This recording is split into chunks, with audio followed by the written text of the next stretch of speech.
ਸਤਿ ਸ਼੍ਰੀ ਅਕਾਲ ਦੋਸਤੋ, ਮੈਂ ਤੁਹਾਡਾ ਸਾਰਿਆਂ ਦਾ ਆਪਣੇ YouTube ਚੈਨਲ 'ਤੇ ਬਹੁਤ-ਬਹੁਤ ਸਵਾਗਤ ਕਰਦਾ ਹਾਂ। ਦੋਸਤੋ, ਅਸੀਂ ਅੱਜ ਦੀ ਇਸ ਵੀਡੀਓ ਦੇ ਵਿੱਚ ਇਕਨੋਮਿਕਸ ਦਾ ਕੰਪਲੀਟ ਸਿਲੇਬਸ ਜੋ ETT ਤੇ ਸੈਕਿੰਡ ਪੇਪਰ ਦੇ ਵਿੱਚ ਆ ਰਿਹਾ, ਉਹਨੂੰ ਅਸੀਂ ਡਿਸਕਸ ਕਰਾਂਗੇ ਇੱਕ ਵੀਡੀਓ ਦੇ ਵਿੱਚ, ਤਾਂ ਕਿ ਤੁਹਾਨੂੰ ਸਾਰੇ ਜਿਹੜੇ ਚੈਪਟਰ ਹੈ ਇੱਕ ਵੀਡੀਓ ਦੇ ਵਿੱਚ ਮਿਲ ਸਕਣ।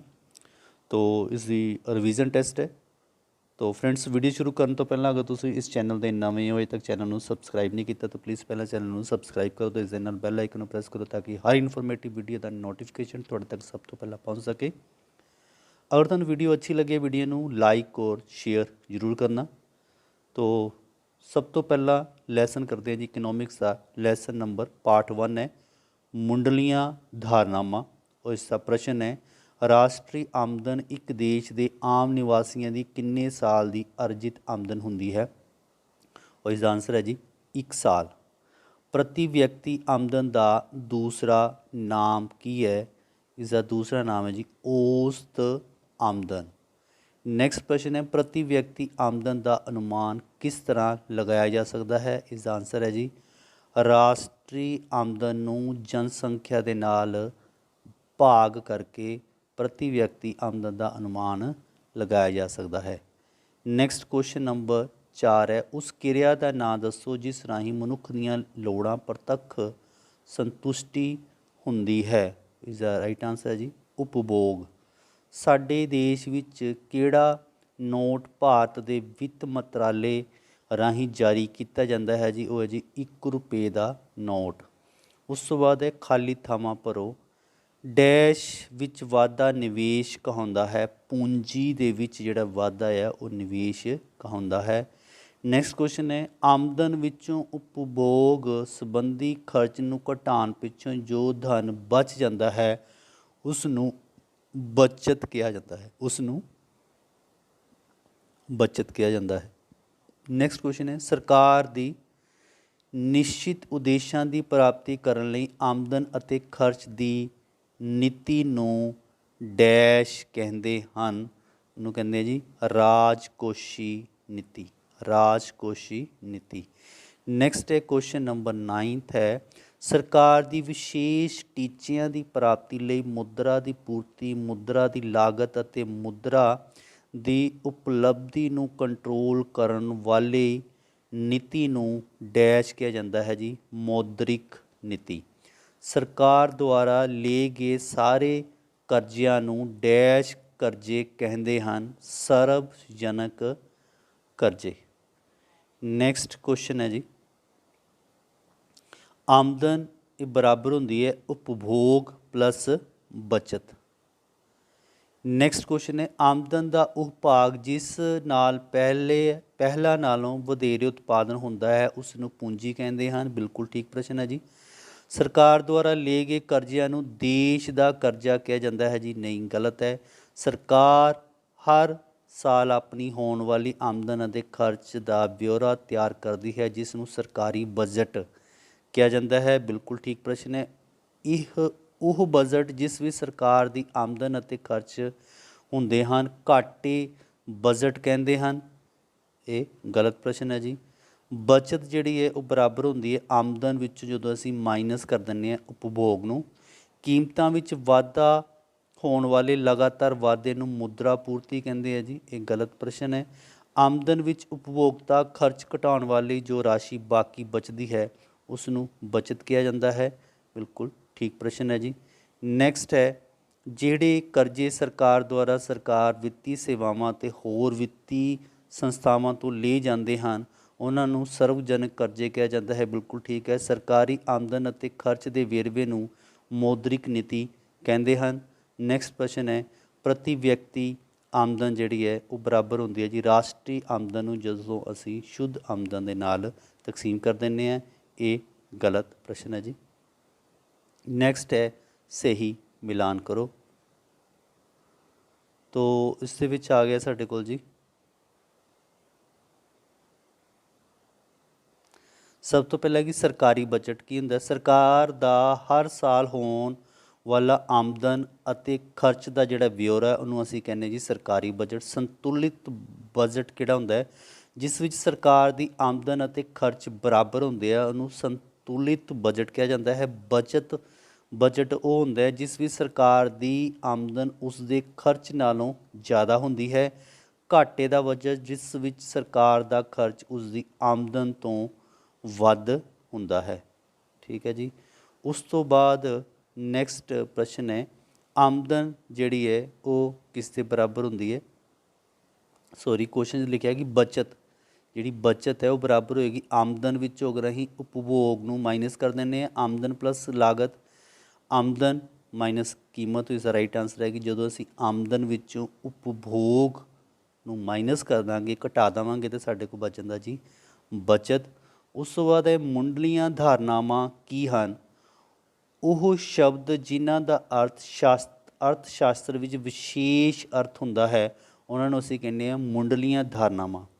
ਉਪਭੋਗ ਤੋਂ ਕੀ ਭਾਵ ਹੈ, ਉਤਪਾਦਿਤ ਕੀਤੀਆਂ ਗਈਆਂ ਵਸਤੂਆਂ ਅਤੇ ਸੇਵਾਵਾਂ ਦਾ ਪ੍ਰਯੋਗ ਕਰਕੇ ਮਨੁੱਖੀ ਜ਼ਰੂਰਤਾਂ ਲੋੜਾਂ ਦੀ ਪੂਰਤੀ ਕਰਨ ਨੂੰ ਉਪਭੋਗ ਕਹਿੰਦੇ ਹਨ। ਬਚਤ ਕਿਸ ਨੂੰ ਕਹਿੰਦੇ ਹਨ, ਆਮਦਨ ਵਿੱਚੋਂ ਉਪਭੋਗ ਸੰਬੰਧੀ ਖਰਚੇ ਨੂੰ ਘਟਾਉਣ ਪਿੱਛੋਂ ਜੋ ਧਨ ਬਾਕੀ ਬਚ ਜਾਂਦਾ ਹੈ ਉਸ ਨੂੰ ਬਚਤ ਕਿਹਾ ਜਾਂਦਾ ਹੈ। ਇਸ ਦਾ ਫਾਰਮੂਲਾ ਆ ਗਿਆ ਆਮਦਨ ਮਾਈਨਸ ਉਪਭੋਗ। ਉਸ ਤੋਂ ਬਾਅਦ ਹੈ ਜੀ ਨਿਵੇਸ਼ ਕਿਸ ਨੂੰ ਕਹਿੰਦੇ ਹਨ, ਪੂੰਜੀ ਵਿੱਚ ਹੋਣ ਵਾਲੇ ਵਾਧੇ ਨੂੰ ਨਿਵੇਸ਼ ਕਿਹਾ ਜਾਂਦਾ ਹੈ। ਇੱਕ ਸਾਲ ਦੌਰਾਨ ਆਮਦਨ ਦਾ ਉਹ ਹਿੱਸਾ ਜੋ ਉਪਭੋਗ 'ਤੇ ਖਰਚ ਕਰਨ ਦੀ ਬਜਾਏ ਪੂੰਜੀ ਨਿਰਮਾਣ ਲਈ ਪ੍ਰਯੋਗ ਕੀਤਾ ਜਾਂਦਾ ਹੈ ਨਿਵੇਸ਼ ਅਖਵਾਉਂਦਾ ਹੈ। ਪੂੰਜੀ ਨਿਵੇਸ਼ ਅਤੇ ਬਚਤ ਵਿੱਚ ਕੀ ਅੰਤਰ ਹੈ। ਆਮਦਨ ਦਾ ਉਹ ਭਾਗ ਜਿਸ ਨੂੰ ਉਪਭੋਗ 'ਤੇ ਖਰਚ ਨਹੀਂ ਕੀਤਾ ਜਾ ਸਕਦਾ ਉਸ ਨੂੰ ਬਚਤ ਕਹਿੰਦੇ ਹਾਂ। ਜੇਕਰ ਇਸ ਬਚਤ ਨੂੰ ਪੂੰਜੀ ਨਿਰਮਾਣ ਲਈ ਖਰਚਿਆ ਜਾਂਦਾ ਹੈ ਤਾਂ ਇਸ ਨੂੰ ਨਿਵੇਸ਼ ਕਹਿੰਦੇ ਹਨ।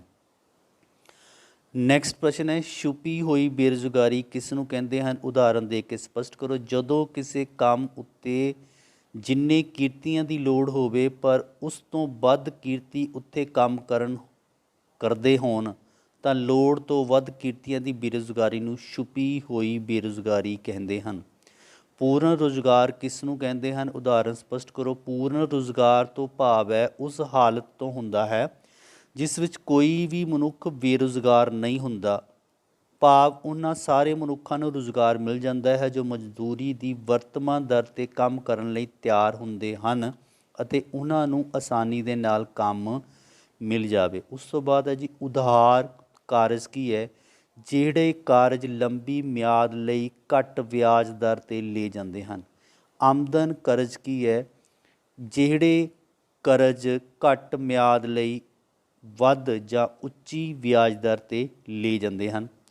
ਰਾਜਕੋਸ਼ੀ ਨੀਤੀ ਕਿਸ ਨੂੰ ਕਹਿੰਦੇ ਹਨ, ਸਰਕਾਰ ਦੀ ਆਮਦਨ ਅਤੇ ਖਰਚਿਆਂ ਸੰਬੰਧੀ ਨੀਤੀ ਨੂੰ ਰਾਜਕੋਸ਼ੀ ਨੀਤੀ ਕਿਹਾ ਜਾਂਦਾ ਹੈ। ਵਿਦੇਸ਼ੀ ਸਹਾਇਤਾ ਦੀ ਇੱਕ ਉਦਾਹਰਨ ਦਿਓ, ਵਿਦੇਸ਼ੀ ਕਰਜ਼। ਸਰਵਜਨਕ ਖਰਚੇ ਕਿਸ ਨੂੰ ਕਹਿੰਦੇ ਹਨ, ਸਰਕਾਰ ਦੁਆਰਾ ਕੀਤੇ ਗਏ ਖਰਚਿਆਂ ਨੂੰ ਸਰਵਜਨਿਕ ਖਰਚੇ ਕਿਹਾ ਜਾਂਦਾ ਹੈ। ਉਸ ਤੋਂ ਬਾਅਦ ਹੈ ਜੀ ਸੈਕਿੰਡ ਲੈਸਨ ਹੈ ਭਾਰਤੀ ਅਰਥ ਵਿਵਸਥਾ ਦੀ ਆਧਾਰਿਕ ਸੰਰਚਨਾ। ਫਸਟ ਪ੍ਰਸ਼ਨ ਹੈ ਭਾਰਤ ਦਾ ਕੇਂਦਰੀ ਬੈਂਕ ਕਿਹੜਾ ਹੈ, ਭਾਰਤੀ ਰਿਜ਼ਰਵ ਬੈਂਕ। ਨੈਕਸਟ ਕੁਐਸਚਨ ਹੈ ਸੰਚਾਰ ਦਾ ਮੁੱਖ ਸਾਧਨ ਕਿਹੜਾ ਹੈ ਜੀ, ਟੈਲੀਫੋਨ। ਸਿੰਚਾਈ ਦਾ ਮੁੱਖ ਸਾਧਨ ਹੈ ਜੀ ਟਿਊਬਵੈੱਲ। ਭਾਰਤ ਰਿਜ਼ਰਵ ਬੈਂਕ ਦੀ ਸਥਾਪਨਾ ਕਦੋਂ ਹੋਈ, 1935 ਈਸਵੀ ਵਿੱਚ। ਨੈਕਸਟ ਹੈ ਜੀ ਖਾਲੀ ਥਾਵਾਂ ਭਰੋ। ਮਨੁੱਖ ਆਪਣੀਆਂ ਲੋੜਾਂ ਦੀ ਸੰਤੁਸ਼ਟੀ ਕਰਨ ਲਈ ਵਸਤਾਂ ਨਹੀਂ ਡੈਸ਼ ਦੀ ਮੰਗ ਕਰਦਾ ਹੈ, ਸੇਵਾਵਾਂ ਦੀ। ਜਦੋਂ ਅਸੀਂ ਕਿਸੇ ਵਸਤੂ ਦਾ ਉਪਭੋਗ ਕਰਦੇ ਹਾਂ ਤਾਂ ਅਸੀਂ ਡੈਸ਼ ਬਣ ਜਾਂਦੇ ਹਨ, ਉਪਭੋਗਤਾ। ਭਾਰਤ ਵਿੱਚ ਪਹਿਲੀ ਰੇਲਵੇ ਲਾਈਨ ਥਾਣੇ ਤੋਂ ਮੁੰਬਈ ਤੱਕ ਬਣਾਈ ਗਈ। ਜਿੱਥੇ ਸ਼ੇਅਰ ਖਰੀਦੇ ਅਤੇ ਵੇਚੇ ਜਾਂਦੇ ਹਨ ਉਸ ਨੂੰ ਡੈਸ਼ ਕਹਿੰਦੇ ਹਨ, ਸਟਾਕ ਐਕਸਚੇਂਜ। ਡੈਸ਼ ਭਾਰਤ ਦਾ ਕੇਂਦਰੀ ਬੈਂਕ ਹੈ, RBI।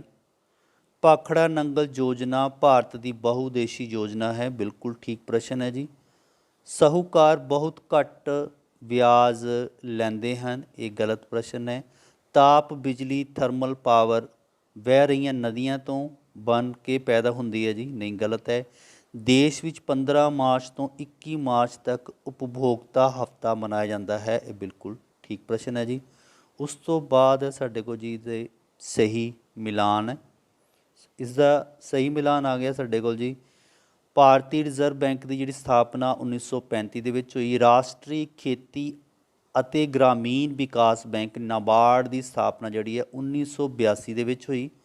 ਭਾਰਤੀ ਉਪਭੋਗਤਾ ਸੰਰਖਣ ਕਾਨੂੰਨ 1986 ਦੇ ਵਿੱਚ, ਔਰ ਭਾਰਤੀ ਬੈਂਕ ਦਾ ਪਹਿਲਾ ਰਾਸ਼ਟਰੀਕਰਨ ਹੋਇਆ ਜੀ 1969 ਈਸਵੀ ਵਿੱਚ। ਨੈਕਸਟ ਅਗਲਾ ਮੈਚਅਪ ਹੈ ਜੀ, ਟੈਲੀਫੋਨ ਕੀ ਹੈ ਜੀ, ਇੱਕ ਸੰਚਾਰ ਦਾ ਸਾਧਨ ਹੈ। ਟਿਊਬਵੈੱਲ ਕੀ ਹੈ, ਸਿੰਚਾਈ ਦਾ ਸਾਧਨ ਹੈ। ਰੇਲ ਗੱਡੀ ਰੇਲਵੇ यातायात है। कार सड़क यातायात है। हवाई जहाज़ हवाई यातायात है। तो समुद्री जहाज़ समुद्री यातायात है। ਨੈਕਸਟ ਪ੍ਰਸ਼ਨ ਹੈ ਜੀ, ਉਪਭੋਗਤਾ ਕੌਣ ਹੈ? ਉਹ ਮਨੁੱਖ ਜੋ ਉਤਪਾਦਿਤ ਕੀਤੀਆਂ ਵਸਤੂਆਂ ਅਤੇ ਸੇਵਾਵਾਂ ਦਾ ਪ੍ਰਯੋਗ ਕਰਕੇ ਆਪਣੀ ਲੋੜਾਂ ਦੀ ਸੰਤੁਸ਼ਟੀ ਕਰਦਾ ਹੈ, ਉਸ ਨੂੰ ਉਪਭੋਗਤਾ ਅਖਵਾਉਂਦੇ ਹਨ। ਆਧਾਰਿਕ ਸੰਰਚਨਾ ਤੋਂ ਕੀ ਭਾਵ ਹੈ? ਆਧਾਰਿਕ ਸੰਰਚਨਾ ਤੋਂ ਭਾਵ ਉਹ ਹੈ ਉਹਨਾਂ ਸੁਵਿਧਾਵਾਂ ਅਤੇ ਸੇਵਾਵਾਂ ਤੋਂ ਹੈ ਜੋ ਹੋਰਨਾਂ ਖੇਤਰਾਂ ਦੇ ਸੰਚਾਲਨ ਅਤੇ ਵਿਕਾਸ ਵਿੱਚ ਸਹਾਇਕ ਹੁੰਦੀਆਂ ਹਨ। ਨੈਕਸਟ ਪ੍ਰਸ਼ਨ ਹੈ, ਭਾਰਤ ਵਿੱਚ ਆਰਥਿਕ ਸੰਰਚਨਾ ਦਾ ਇੱਕ ਤੱਤ ਦੱਸੋ। ਸਿੰਚਾਈ ਜਾਂ यातायात ਜਾਂ ਸੰਸਾਰ ਜਾਂ ਬਿਜਲੀ ਸੰਸਥਾਵਾਂ, ਸ਼ਕਤੀ ਜਾਂ ਬੈਂਕਿੰਗ। ਭਾਰਤ ਵਿੱਚ ਆਵਾਜਾਈ ਦੇ ਮੁੱਖ ਸਾਧਨ ਹੈ ਜੀ ਰੇਲਵੇ, ਸੜਕ यातायात, ਜਲ यातायात, ਹਵਾਈ यातायात। ਸੰਚਾਰ ਦੇ ਮੁੱਖ ਸਾਧਨ ਦੱਸੋ। ਇਹ ਹੈ ਜੀ ਡਾਕ, ਟੈਲੀਫੋਨ, ਰੇਡੀਓ, ਫੈਕਸ, ਸਿਨੇਮਾ, ਅਖਬਾਰ, ਰਸਾਲੇ। ਭਾਰਤ ਵਿੱਚ ਸਿੰਚਾਈ ਦੇ ਮੁੱਖ ਸਾਧਨ ਦੱਸੋ ਜੀ ਖੂਹ, ਟਿਊਬਵੈੱਲ, ਤਲਾਬ, ਨਹਿਰਾਂ, ਵਰਖਾ। ਨੈਕਸਟ ਹੈ, ਭਾਰਤ ਵਿੱਚ ਬਿਜਲੀ ਦੇ ਮੁੱਖ ਸਾਧਨ ਕਿਹੜੇ ਹਨ? ਤਾਪ ਬਿਜਲੀ ਹੈ, ਜਲ ਬਿਜਲੀ ਹੈ, ਪਰਮਾਣੂ ਬਿਜਲੀ ਹੈ। ਸਾਲ 1969 ਈਸਵੀ ਵਿੱਚ ਕਿੰਨੇ ਬੈਂਕਾਂ ਦਾ ਰਾਸ਼ਟਰੀਕਰਨ ਕੀਤਾ ਗਿਆ ਜੀ? 14 ਬੈਂਕਾਂ ਦਾ। ਬੈਂਕਾਂ ਦੇ ਰਾਸ਼ਟਰੀਕਰਨ ਦਾ ਕੀ ਅਰਥ ਹੈ? ਬੈਂਕਾਂ ਦੇ ਰਾਸ਼ਟਰੀਕਰਨ ਦਾ ਅਰਥ ਹੈ ਕਿ ਦੇਸ਼ ਦੀ ਸਰਕਾਰ ਨਿੱਜੀ ਵਪਾਰਕ ਬੈਂਕਾਂ ਦੀ ਮਾਲਕ ਬਣ ਜਾਂਦੀ ਹੈ। ਨੈਕਸਟ ਹੈ, ਸਟਾਕ ਐਕਸਚੇਂਜ ਕੀ ਹੈ? ਉਹ ਸਥਾਨ ਜਿੱਥੇ ਸ਼ੇਅਰ ਅਤੇ ਡਿਵੈਂਚਰ, ਜਿਹਨੂੰ ਅਸੀਂ ਸ਼ਾਕ ਪੱਤਰ ਕਹਿੰਦੇ ਹਾਂ, ਖਰੀਦੇ ਅਤੇ ਵੇਚੇ ਜਾਂਦੇ ਹਨ। ਵਪਾਰਕ ਬੈਂਕ ਕਿਹੜੇ ਹੁੰਦੇ ਹੈ? ਉਹ ਬੈਂਕ ਜੋ ਆਮ ਤੌਰ 'ਤੇ ਘੱਟ ਸਮੇਂ ਦਾ ਕਰਜ਼ਾ ਦਿੰਦੇ ਹਨ।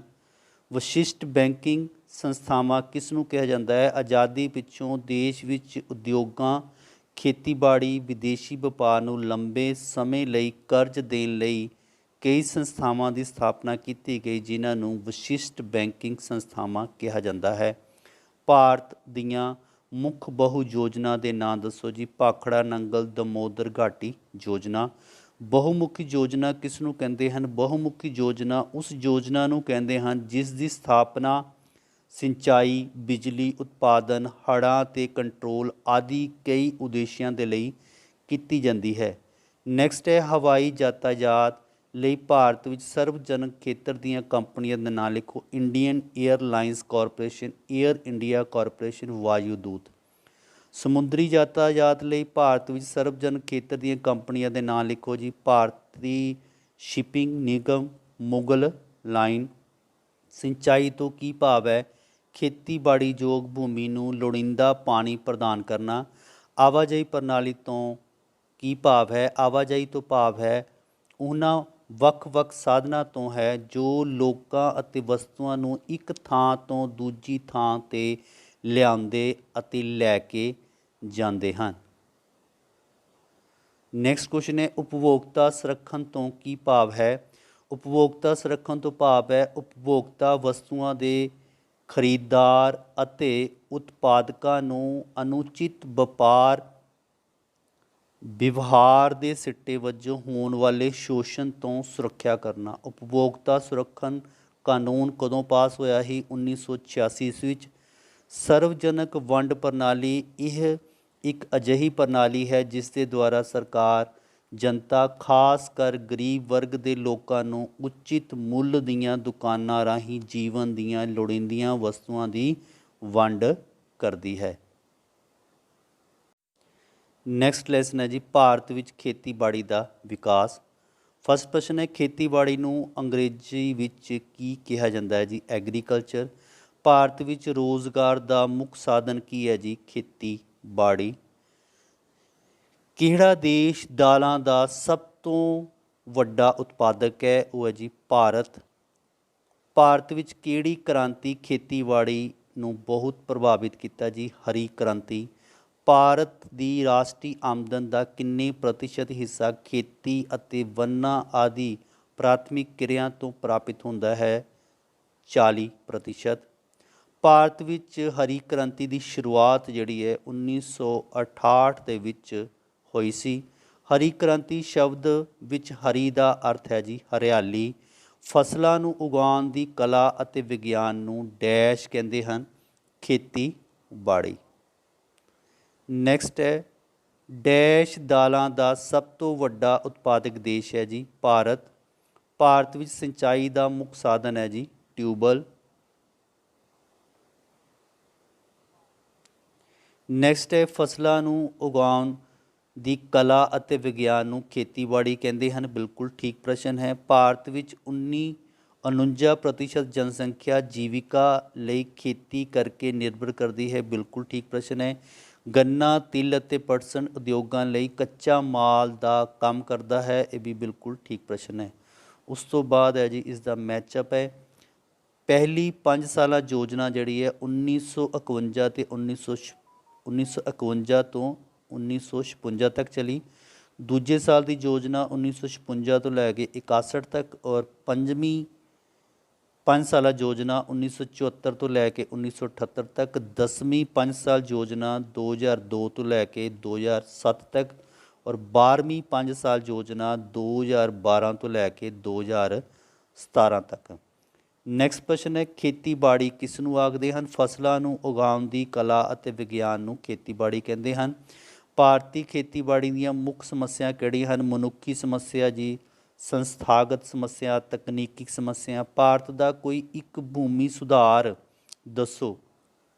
ਇਸ ਦਾ ਆਨਸਰ ਹੈ ਜੀ ਜ਼ਿਮੀਂਦਾਰੀ ਪ੍ਰਥਾ ਨੂੰ ਖਤਮ ਕਰਨਾ, ਕਾਸ਼ਤਕਾਰੀ ਪ੍ਰਥਾ ਵਿੱਚ ਸੁਧਾਰ ਕਰਨਾ, ਭੂਮੀ ਦੀਆਂ ਜੋਤਾਂ ਦੀ ਉੱਚਤਮ ਸੀਮਾ ਨਿਰਧਾਰਿਤ ਕਰਨਾ, ਚੱਕਬੰਦੀ, ਸਹਿਕਾਰੀ ਖੇਤੀ ਦਾ ਵਿਕਾਸ। ਭਾਰਤ ਦੀ ਰਾਸ਼ਟਰੀ ਆਮਦਨ ਵਿੱਚ ਖੇਤੀ ਖੇਤਰ ਦਾ ਕੀ ਯੋਗਦਾਨ ਹੈ? ਭਾਰਤ ਦੀ ਰਾਸ਼ਟਰੀ ਆਮਦਨ ਵਿੱਚ ਖੇਤੀ ਖੇਤਰ ਦਾ ਯੋਗਦਾਨ ਵੱਖ-ਵੱਖ ਵਰ੍ਹਿਆਂ ਵਿੱਚ ਲਗਭਗ 51 ਤੋਂ ਲੈ ਕੇ 29% ਤੱਕ ਰਿਹਾ। ਇਹ ਲਗਾਤਾਰ ਘੱਟ ਹੁੰਦਾ ਜਾ ਰਿਹਾ ਹੈ। ਹਰੀ ਕ੍ਰਾਂਤੀ ਤੋਂ ਕੀ ਭਾਵ ਹੈ? ਹਰੀ ਕ੍ਰਾਂਤੀ ਤੋਂ ਭਾਵ ਹੈ ਖੇਤੀ ਉਤਪਾਦਨ ਵਿਸ਼ੇਸ਼ ਰੂਪ ਵਿੱਚ ਕਣਕ ਅਤੇ ਚੌਲਾਂ ਦੇ ਉਤਪਾਦਨ ਵਿੱਚ ਹੋਣ ਵਾਲੇ ਵਾਧੇ ਤੋਂ ਹੈ, ਜੋ ਖੇਤੀਬਾੜੀ ਦੀਆਂ ਨਵੀਆਂ ਤਕਨੀਕਾਂ ਅਪਣਾਉਣ ਕਾਰਨ ਸੰਭਵ ਹੋਇਆ। ਭਾਰਤ ਵਿੱਚ ਹਰੀ ਕ੍ਰਾਂਤੀ ਲਈ ਜ਼ਿੰਮੇਵਾਰ ਤੱਤ ਦੱਸੋ। ਉੱਨਤ ਬੀਜ, ਰਸਾਇਣਿਕ ਖਾਦਾਂ ਦੀ ਵਧੇਰੇ ਵਰਤੋਂ, ਸਿੰਚਾਈ ਦੀਆਂ ਵਧੀਆਂ ਸਹੂਲਤਾਂ, ਆਧੁਨਿਕ ਖੇਤੀਬਾੜੀ ਮਸ਼ੀਨਰੀ ਦੀ ਵਰਤੋਂ ਅਤੇ ਖੇਤੀ ਦੀ ਨਵੀਂ ਤਕਨੀਕ, ਪੇਂਡੂ ਬਿਜਲੀਕਰਨ, ਭੂਮੀ ਸੰਰਖਣ ਅਤੇ ਵਿਕਰੀ ਸੰਬੰਧੀ ਸਹੂਲਤਾਂ। ਹਰੀ ਕ੍ਰਾਂਤੀ ਦਾ ਦੇਸ਼ ਦੱਸੋ। ਕੁਐਸਚਨ ਨੰਬਰ 23 ਹਰੀ ਕ੍ਰਾਂਤੀ ਦਾ ਦੋਸ਼ ਦੱਸੋ। ਕੁਝ ਫਸਲਾਂ ਤੱਕ ਹੀ ਸੀਮਿਤ ਹੈ ਜਿਵੇਂ ਕਿ ਕਣਕ ਅਤੇ ਚੌਲ।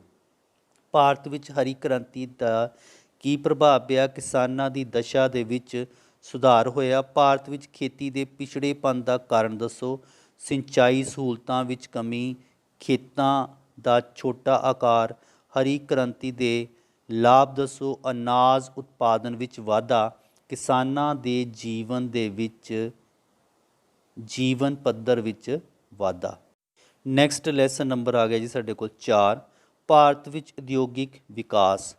ਪ੍ਰਸ਼ਨ ਹੈ ਇੱਕ, ਸਰਵਜਨਕ ਉਦਮ ਵਿੱਚ ਹੇਠ ਲਿਖਿਆਂ ਵਿੱਚੋਂ ਕਿਸ ਦੀ ਮਲਕੀਅਤ ਹੁੰਦੀ ਹੈ? ਸਰਕਾਰ ਦੀ।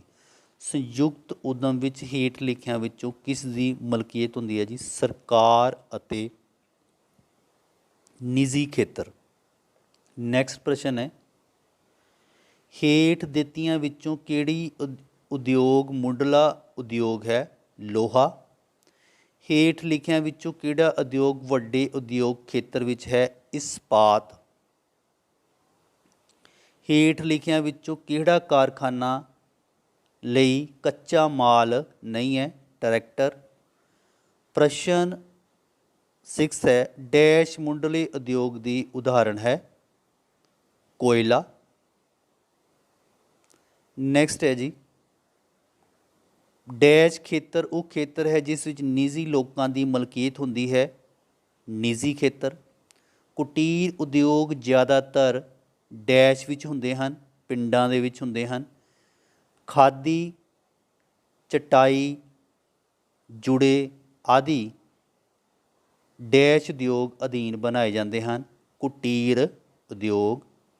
ਰੇਡੀਓ, ਟੈਲੀਵਿਜ਼ਨ ਅਤੇ ਇਲੈਕਟ੍ਰੋਨਿਕਸ ਦਾ ਸਮਾਨ ਡੈਸ਼ ਉਦਯੋਗ ਅਧੀਨ ਬਣਾਏ ਜਾਂਦੇ ਹਨ? ਲਘੂ। ਨੈਕਸਟ ਕੁਐਸਚਨ ਹੈ, ਸੰਯੁਕਤ ਖੇਤਰ ਉਹ ਹੈ ਜਿਸ ਵਿੱਚ ਸਰਕਾਰ ਅਤੇ ਨਿੱਜੀ ਖੇਤਰ ਦੀ ਮਾਲਕੀ ਹੁੰਦੀ ਹੈ? ਬਿਲਕੁਲ ਠੀਕ ਪ੍ਰਸ਼ਨ ਹੈ ਜੀ। ਪੂੰਜੀ ਦੀ ਘਾਟ ਉਦਯੋਗੀਕਰਨ ਦੀ ਧੀਮੀ ਪ੍ਰਗਤੀ ਦਾ ਇੱਕ ਕਾਰਨ ਹੈ? ਬਿਲਕੁਲ ਠੀਕ ਹੈ। ਮੋਬਾਈਲ ਆਇਲ ਮੱਧਵਰਤੀ ਵਸਤੂ ਉਦਯੋਗ ਦੀ ਇੱਕ ਉਦਾਹਰਣ ਹੈ? ਇਹ ਵੀ ਬਿਲਕੁਲ ਠੀਕ ਪ੍ਰਸ਼ਨ ਹੈ। ਨੈਕਸਟ ਹੈ, ਉਦਯੋਗੀਕਰਨ ਕੀ ਹੈ ਜੀ? ਦੇਸ਼ ਦੇ ਸਾਰੇ ਉਦਯੋਗਾਂ ਦਾ ਵਿਕਾਸ, ਉਸ ਨੂੰ ਅਸੀਂ ਕਹਿੰਦੇ ਹਾਂ ਜੀ ਉਦਯੋਗੀਕਰਨ। ਭਾਰਤ ਵਿੱਚ ਉਦਯੋਗੀਕਰਨ ਦੇ ਤੇਜ਼ ਵਿਕਾਸ ਲਈ ਜ਼ਿੰਮੇਵਾਰ ਇੱਕ ਕਾਰਨ ਦੱਸੋ ਜੀ? ਆਧੁਨਿਕੀਕਰਨ। ਲਘੂ ਉਦਯੋਗ ਵਿੱਚ ਨਿਵੇਸ਼ ਦੀ ਸੀਮਾ ਕਿੰਨੀ ਹੁੰਦੀ ਹੈ ਜੀ? ਇੰਪੋਰਟੈਂਟ ਪੁਆਇੰਟ ਹੈ ਜੀ, 3 ਕਰੋੜ। GDP ਵਿੱਚ ਉਦਯੋਗਾਂ ਦਾ ਯੋਗਦਾਨ ਕਿੰਨੇ ਪ੍ਰਤੀਸ਼ਤ ਹੈ ਜੀ? ਲਗਭਗ 27.1%। ਨਵੀਂ ਉਦਯੋਗਿਕ ਨੀਤੀ ਕਦੋਂ ਲਾਗੂ ਹੋਈ? 1991 ਦੇ ਵਿੱਚ। ਮੁੱਢਲੇ ਉਦਯੋਗ ਤੋਂ ਕੀ ਭਾਵ ਹੈ? ਮੁੱਢਲੇ ਉਦਯੋਗ ਉਹ ਉਦਯੋਗ ਹਨ ਜਿਨ੍ਹਾਂ ਜੋ ਖੇਤੀ ਅਤੇ ਉਦਯੋਗਾਂ ਨੂੰ ਲੋੜੀਂਦੇ ਨਿਵੇਸ਼ ਪ੍ਰਦਾਨ ਕਰਦੇ ਹਨ, ਜਿਵੇਂ ਕਿ ਇਸਪਾਤ, ਲੋਹਾ, ਕੋਇਲਾ, ਬਿਜਲੀ ਉਦਯੋਗ ਆਦਿ। ਭਾਰਤ ਵਿੱਚ ਕੁਟੀਰ ਉਦਯੋਗ ਦੇ ਪਤਨ ਦਾ ਇੱਕ ਕਾਰਨ ਦੱਸੋ? ਆਧੁਨਿਕ ਉਦਯੋਗਾਂ ਦੇ ਸਸਤੇ ਅਤੇ ਵਧੀਆ ਉਤਪਾਦਨ ਦਾ ਮੁਕਾਬਲਾ ਕਰਨ ਦੀ ਸਮਰੱਥਾ। ਨੈਕਸਟ ਪ੍ਰਸ਼ਨ ਹੈ, ਕੁਟੀਰ ਉਦਯੋਗ ਕਿਸ ਨੂੰ ਕਹਿੰਦੇ ਹਨ? ਕੁਟੀਰ ਉਦਯੋਗ ਉਹ ਉਦਯੋਗ ਹੁੰਦਾ ਹੈ ਜੋ ਇੱਕ ਪਰਿਵਾਰ ਦੇ ਮੈਂਬਰ ਦੁਆਰਾ ਹੀ ਇੱਕ ਛੱਤ ਦੇ ਹੇਠਾਂ ਪੂਰਨ ਜਾਂ ਅੰਸ਼ਕਾਲੀਨ ਵਿਵਸਾਏ ਦੇ ਰੂਪ ਵਿੱਚ ਚਲਾਇਆ ਜਾਂਦਾ ਹੈ। ਮੱਧਵਰਤੀ ਉਦਯੋਗ ਤੋਂ ਕੀ ਭਾਵ ਹੈ? ਮੱਧਵਰਤੀ ਉਦਯੋਗ ਉਹ ਉਦਯੋਗ ਹੈ ਜੋ ਇਹਨਾਂ ਵਸਤੂਆਂ ਜਾਂ ਉਤਪਾਦਨ ਕਰਦੇ ਹਨ ਜਿਨ੍ਹਾਂ ਦਾ ਦੂਜੀਆਂ ਵਸਤੂਆਂ ਦੇ ਉਤਪਾਦਨ ਲਈ ਪ੍ਰਯੋਗ ਕੀਤਾ ਗਿਆ ਹੈ, ਜਿਵੇਂ ਕਿ ਮੋਬਾਈਲ, ਆਇਲ, ਟਾਇਰ ਉਦਯੋਗ ਆਦਿ। ਪੂੰਜੀਗਤ ਵਸਤੂ ਉਦਯੋਗ ਤੋਂ ਕੀ ਭਾਵ ਹੈ? ਪੂੰਜੀਗਤ ਵਸਤੂ ਉਦਯੋਗ ਉਹ ਉਦਯੋਗ ਹੈ ਜੋ ਖੇਤੀ ਅਤੇ ਉਦਯੋਗਾਂ ਲਈ ਮਸ਼ੀਨਰੀ ਅਤੇ ਯੰਤਰ ਉਤਪਾਦਨ ਕਰਦੇ ਹਨ, ਜਿਵੇਂ ਟਰੈਕਟਰ, ਟਰੱਕ ਉਦਯੋਗ ਆਦਿ। ਲਘੂ ਉਦਯੋਗ ਦੀ ਇੱਕ ਸਮੱਸਿਆ ਕੱਚੇ ਮਾਲ ਅਤੇ ਬਿਜਲੀ ਦੀ ਸਮੱਸਿਆ। ਨੈਕਸਟ ਲੈਸਨ ਹੈ, ਲੈਸਨ ਨੰਬਰ 5 ਹੈ ਜੀ, ਭਾਰਤ ਦਾ ਵਿਦੇਸ਼ੀ ਵਪਾਰ। ਭਾਰਤ ਦੇ ਹੇਠ ਲਿਖਿਆਂ ਵਿੱਚ ਕਿਸ ਵਸਤੂ ਦਾ ਨਿਰਯਾਤ ਕਰਦਾ ਹੈ ਜੀ? ਚਾਹ ਦਾ। ਭਾਰਤ ਹੇਠ ਲਿਖਿਆਂ ਵਿੱਚੋਂ ਕਿਸ ਵਸਤੂ ਦਾ ਆਯਾਤ ਕਰਦਾ ਹੈ? ਪੈਟਰੋਲ। ਭਾਰਤ ਦਾ ਸਭ ਤੋਂ ਨਿਰਯਾਤ ਕਿਸ ਦੇਸ਼ ਨਾਲ ਹੈ? ਸੰਯੁਕਤ ਅਰਬ ਅਮਰੀਕਾ।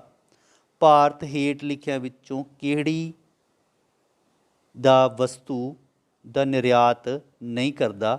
ਇਹਦਾ ਜੀ ਪੈਟਰੋਲ ਦਾ ਨਿਰਯਾਤ ਨਹੀਂ ਕਰਦਾ। ਭਾਰਤ ਕਿਸ ਵਸਤੂ ਨੂੰ ਆਯਾਤ ਕਰਕੇ ਨਿਰਯਾਤ ਕਰਦਾ ਹੈ? ਤੋ ਇਸਦਾ ਆਪਸ਼ਨ ਹੈ ਜੀ ਕਾਜੂ। ਨੈਕਸਟ ਪ੍ਰਸ਼ਨ ਹੈ, ਇੱਕ ਦੇਸ਼ ਦਾ ਦੂਸਰੇ ਦੇਸ਼ ਨਾਲ ਕੀਤਾ ਜਾਣ ਵਾਲਾ ਵਪਾਰ ਨੂੰ ਡੈਸ਼ ਵਪਾਰ ਕਹਿੰਦੇ ਹੈ ਜੀ? ਵਿਦੇਸ਼ੀ ਵਪਾਰ। ਦੂਸਰੇ ਦੇਸ਼ਾਂ ਨੂੰ ਵਸਤੂਆਂ ਭੇਜਣਾ ਨਿਰਯਾਤ ਵਪਾਰ ਅਖਵਾਉਂਦਾ ਹੈ। ਚਾਹ ਭਾਰਤ ਦਾ ਮੁੱਖ ਨਿਰਯਾਤ ਹੈ। ਡੈਸ਼ ਭਾਰਤ ਦਾ ਮੁੱਖ ਆਯਾਤ ਹੈ? ਮਸ਼ੀਨਰੀ। ਨੈਕਸਟ ਪ੍ਰਸ਼ਨ ਹੈ, ਸਹੀ ਗਲਤ। ਦੂਸਰੇ ਦੇਸ਼ਾਂ ਨੂੰ ਵਸਤੂਆਂ ਭੇਜਣਾ ਨਿਰਯਾਤ ਕਹਾਉਂਦਾ ਹੈ? ਬਿਲਕੁਲ ਠੀਕ ਪ੍ਰਸ਼ਨ ਹੈ। ਦੂਸਰੇ ਦੇਸ਼ਾਂ ਤੋਂ ਵਸਤੂਆਂ ਮੰਗਵਾਉਣਾ ਆਯਾਤ ਕਹਾਉਂਦਾ ਹੈ? ਇਹ ਵੀ ਠੀਕ ਪ੍ਰਸ਼ਨ ਹੈ। ਨੈਕਸਟ ਕੁਐਸਚਨ ਹੈ ਅਨੁਕੂਲ ਵਪਾਰ ਬਾਕੀ ਦੇ ਕਾਰਨ ਵਿਦੇਸ਼ੀ ਮੁੰਦਰਾ ਵਿੱਚ ਵਾਧਾ ਹੁੰਦਾ ਹੈ। ਇਹ ਵੀ ਠੀਕ ਪ੍ਰਸ਼ਨ ਹੈ ਜੀ। ਉਸ ਤੋਂ ਬਾਅਦ ਆ ਗਿਆ ਜੀ ਮੈਚਅਪ। ਚਾਹ ਦਾ ਭਾਰਤ ਨਿਰਯਾਤ ਕਰਦਾ ਹੈ, ਪਟਸਨ ਦਾ ਨਿਰਯਾਤ ਕਰਦਾ ਹੈ, ਪੈਟਰੋਲ ਦਾ ਆਯਾਤ ਕਰਦਾ ਹੈ, ਰਸਾਇਣਿਕ ਖਾਦਾਂ ਦਾ ਆਯਾਤ ਕਰਦਾ ਹੈ, ਚਮੜੇ ਦਾ ਸਮਾਨ ਜਿਹੜਾ ਨਿਰਯਾਤ ਕਰਦਾ ਔਰ ਮਸ਼ੀਨਰੀ ਜਿਹੜੀ ਹੈ ਆਯਾਤ ਕਰਦੀ ਹੈ। ਨੈਕਸਟ ਕੁਐਸਚਨ ਹੈ ਨੈਕਸਟ ਪ੍ਰਸ਼ਨ ਹੈ ਵਿਦੇਸ਼ੀ ਵਪਾਰ ਕੀ ਹੁੰਦਾ ਹੈ ਜਿਹੜਾ ਦੋ ਦੇਸ਼ਾਂ ਵਿਚਾਲੇ ਹੁੰਦਾ ਹੈ। ਨਿਰਯਾਤ ਕੀ ਹੈ? ਦੂਸਰੇ ਦੇਸ਼ ਨੂੰ ਵਸਤੂਆਂ ਭੇਜਣਾ ਨਿਰਯਾਤ ਹੈ। ਆਯਾਤ ਕੀ ਹੈ? ਦੂਸਰੇ ਦੇਸ਼ ਤੋਂ ਵਸਤੂਆਂ ਨੂੰ ਮੰਗਵਾਉਣਾ। ਭਾਰਤ ਦਾ ਮੁੱਖ ਨਿਰਯਾਤ ਕਿਹੜਾ ਜੀ? ਚਾਹ। ਭਾਰਤ ਦਾ ਮੁੱਖ ਆਯਾਤ ਕਿਹੜਾ? ਮਸ਼ੀਨਰੀ ਅਤੇ ਪੈਟਰੋਲ। ਵਪਾਰ ਬਾਕੀ ਕਿਸ ਨੂੰ ਕਹਿੰਦੇ ਹਨ? ਕਿਸੇ ਦੇਸ਼ ਵਿੱਚ ਇੱਕ ਸਾਲ ਦੌਰਾਨ ਹੋਣ ਵਾਲੀ ਵਸਤੂਆਂ ਦੇ ਆਯਾਤ ਅਤੇ ਨਿਰਯਾਤ ਦੇ ਅੰਤਰ ਨੂੰ ਵਪਾਰ ਬਾਕੀ ਕਿਹਾ ਜਾਂਦਾ ਹੈ। ਨੈਕਸਟ ਪ੍ਰਸ਼ਨ ਹੈ ਭੁਗਤਾਨ ਬਾਕੀ ਕਿਸ ਨੂੰ ਕਹਿੰਦੇ ਹਨ? ਕਿਸੇ ਦੇਸ਼ ਵਿੱਚ ਇੱਕ ਸਾਲ ਦੌਰਾਨ ਸਭ ਪ੍ਰਕਾਰ ਦੀਆਂ ਵਸਤਾਂ ਸੇਵਾਵਾਂ ਅਤੇ ਪੂੰਜੀ ਦੇ ਆਯਤ ਅਤੇ ਨਿਰਯਾਤ ਦੇ ਅੰਤਰ ਨੂੰ ਭੁਗਤਾਨ ਬਾਕੀ ਕਹਿੰਦੇ ਹਨ। ਵਪਾਰ ਤੋਂ ਕੀ ਭਾਵ ਹੈ? ਵਾਧੂ ਵਸਤੂਆਂ ਦਾ ਰਾਜ ਅਤੇ ਦੇਸ਼ਾਂ ਵਿਚਕਾਰ ਵਟਾਂਦਰਾ ਕਰਨਾ ਵਪਾਰ ਅਖਵਾਉਂਦਾ ਹੈ। ਸਥਾਨਕ ਵਪਾਰ ਤੋਂ ਕੀ ਭਾਵ ਹੈ? ਸ਼ਹਿਰਾਂ, ਕਸਬਿਆਂ ਅਤੇ ਪਿੰਡਾਂ ਦਾ ਵਪਾਰ ਸਥਾਨਕ ਵਪਾਰ ਕਹਾਉਂਦਾ ਹੈ। तो फ्रेंड्स अगर तुहानूं वीडियो अच्छी लगी है वीडियो ਨੂੰ लाइक और शेयर जरूर करना। अगर तुसीं इस चैनल ते नवे हो तो चैनल ਨੂੰ सबसक्राइब करना। धन्यवाद। जय हिंद। नैक्सट वीडियो ਵਿੱਚ ਅਸੀਂ इतिहास ਦਾ कंप्लीट ਜਿਹੜਾ सिलेबस करांगे। धन्यवाद। जय हिंद।